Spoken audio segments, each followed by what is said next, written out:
Thailand is all geared up to host the 29th Asia-Pacific Economic Leaders Meeting today as it enters the final lap of its year-long chairmanship of the organization. As APEC economic leaders arrive in the Thai capital for the two-day gathering, CNA's Saksith Saiyasombut takes to the streets of Bangkok to find out what the event means to the Thai people.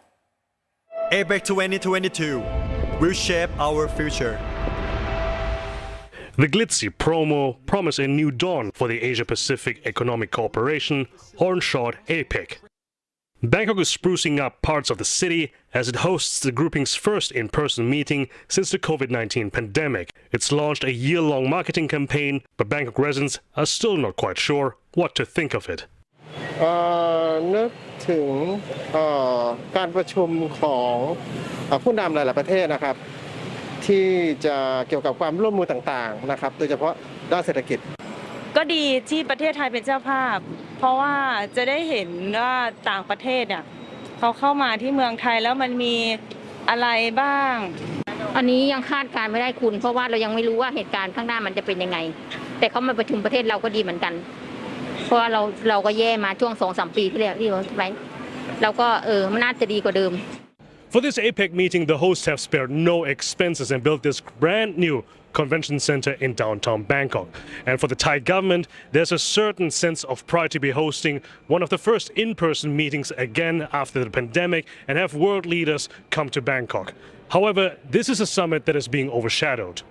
It's overshadowed by the other big international meetings that have taken place in the neighboring countries over the past 2 weeks. Namely the ASEAN and G20 summits in Cambodia and Indonesia respectively.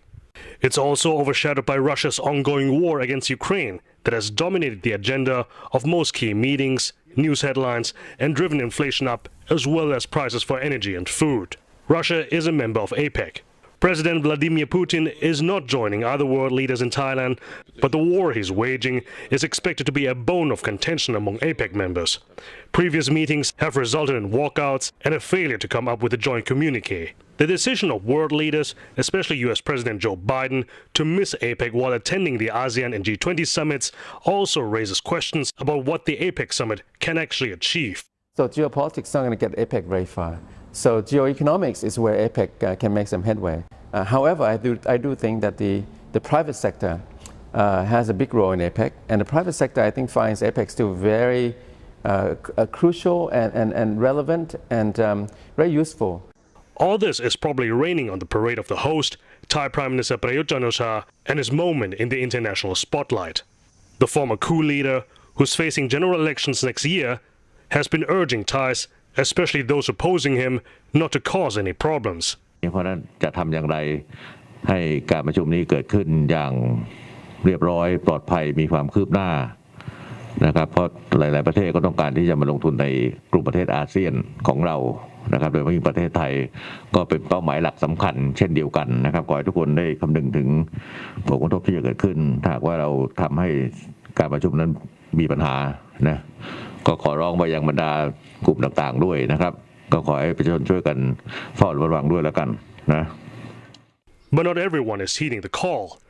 Anti-government protests are holding demonstrations during APEC to remind the Thai government of its domestic challenges, as Thailand concludes its year-long term as APEC president with a body grappling with global challenges. Saksith Saiyasombut, CNA, Bangkok.